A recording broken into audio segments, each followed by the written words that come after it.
Thank you, Madam President. And firstly, the Honourable Tim Clifford, thank you very much for sharing that story. That was very powerful, and I know that was hard for you to say. You spoke very well.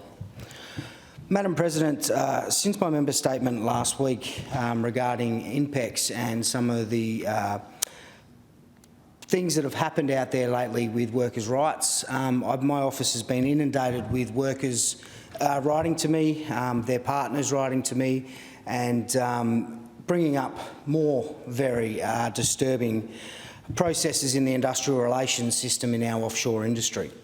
So I don't want INPEX to feel lonely because I'm about to line up some other corporates that are doing just as bad as INPEX. So today's shonky manning companies will be Sodexo and Westtug. Sodexo are working on 3 offshore facilities at the moment: the Shell Prelude, Jadestone Stag platform and Noble's NTP rig. Sodexo is a manning company for catering onshore and offshore. They've only recently gone into the offshore over the last few years, and needless to say, they've tried to bring their draconian industrial relations attitudes into the offshore industry, and it will not be tolerated. They are currently operating on an agreement that expired in 2013 and is one of the lowest paid again agreements in the offshore in regards to catering. These are multi-million-dollar projects that these companies work on, mind you. Over the last 3 years, Sodexo has attempted to push through substandard agreements that haven't been negotiated appropriately with their employees, and only because of the Offshore Alliance and the ETU have we seen these agreements stopped from being put through the Fair Work Commission. Without the unions there to represent these workers, these agreements would have gotten through and they would have been on worse pay and conditions than what they are on now, which is still substandard. The situation that we see today is, after negotiating with the union for a proper agreement, the standard agreement that should be in the offshore, Sodexo decided to renege on the agreement after it was just about to go to a vote and say, instead of this agreement, we're going to reduce it by $17,000 a year for every offshore worker. These are workers that have been ripped off since 2013. So you go through an industrial relation process where you do the NERR, you've got the representation from the union. It is such a massive process where employees are involved with their union, putting forward their claims. The claims then go to the employer then negotiates with the union, and we move through that process to get to an outcome that's good for both parties. But when you see the employer then turn around and just go, nah, it's off the table, we're going to reduce it by $17,000 and you're either going to sign it or you're not. That type of behaviour is unacceptable. What's more unacceptable is the allegations that Sodexo have said that Shell are responsible for the reduction of $17,000 in this enterprise agreement. So the principal client, if correct, has unlawfully and disgracefully directed Sodexo to reduce their rates within their enterprise agreement. They are breaching workplace rights and interfering in a contractor's enterprise agreement process. It would be coercion and a very poor reflection on Shell if what Sodexo is saying is correct. To come in and just veto an agreement and say, we're not going to pay that rate of pay, when they're already subcontracting out their work, if they want to be involved in negotiations, how about you do direct employment and have some more guaranteed work rather than being casual, working for manning companies that are just, at the end of the day, puppets for the main client. And that's what it seems like in this situation. I really hope that Shell have not interfered in this situation and gone out and done what has been alleged. I'm calling upon Shell and Sodexo to sort this mess out, because this facility that they're working on is the biggest in the offshore, the biggest facility there is, $20 billion asset, but yet they can't pay their caterers the standard rate in the offshore. It's absolutely disgraceful. That doesn't stop there with Sodexo, because Sodexo is also employed as a supplier of catering for Rio Tinto. I know for a fact that they had been recently negotiated an agreement. They also were on an agreement that was below the boot test. So it was under what they should be getting paid as a minimum wage. But in the agreement it said, because we're providing you accommodation and food, that's okay to be paid under the rate. So I've never heard in my career of an employer saying, because we feed you and because we've got a bed for you when you're out in the middle of the desert doing this FIFO work for us, that means we can pay you less than the award rate. Absolutely disgraceful.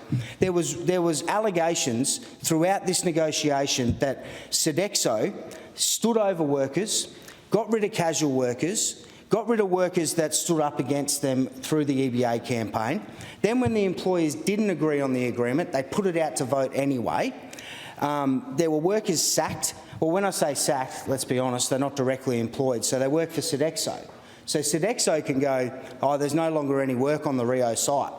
So they're not actually sacked, so they don't have a right to go in and do an unfair dismissal. They just sit on the beach with no work, and Sodexo no longer puts them out on the job.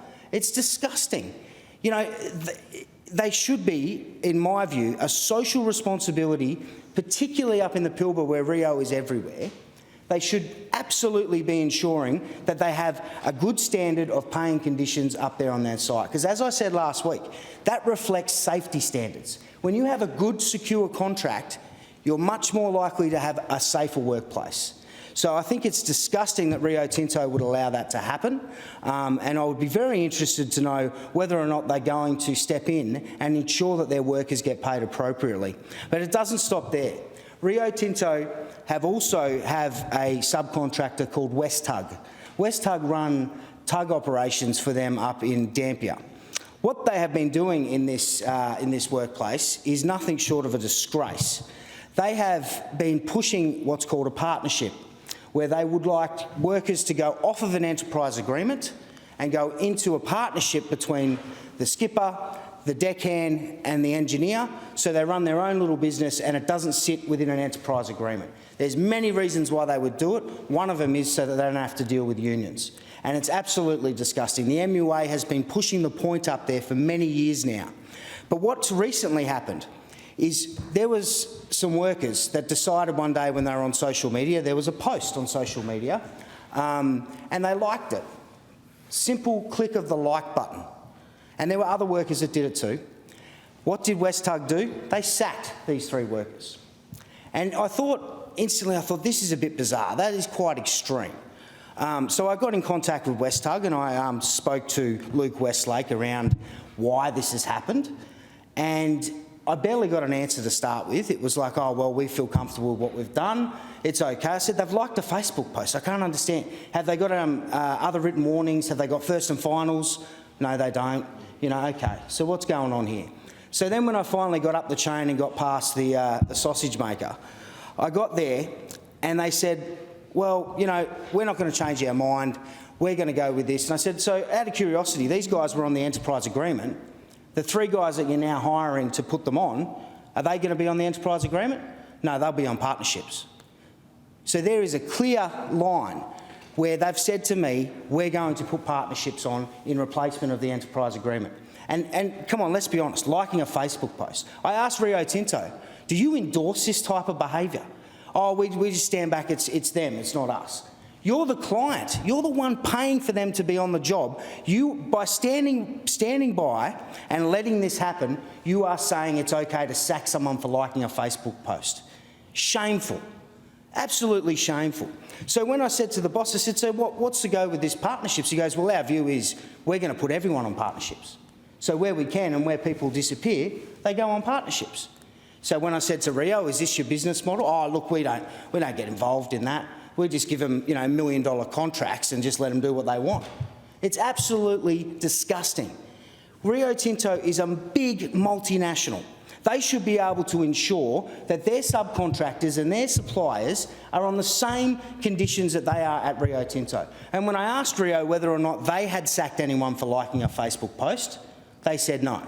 So if you work for Rio Tinto, it's okay. But if you're a subcontractor, we don't really care what you do. We're going to go and get rid of your rights to negotiate an enterprise agreement, screw it down into a partnership operation, and absolutely get rid of your rights to work on this ship. Without the MUA in there fighting, I could only imagine what the conditions would have been like. So I call on Rio to pull in the heads of West Tug and fix this up.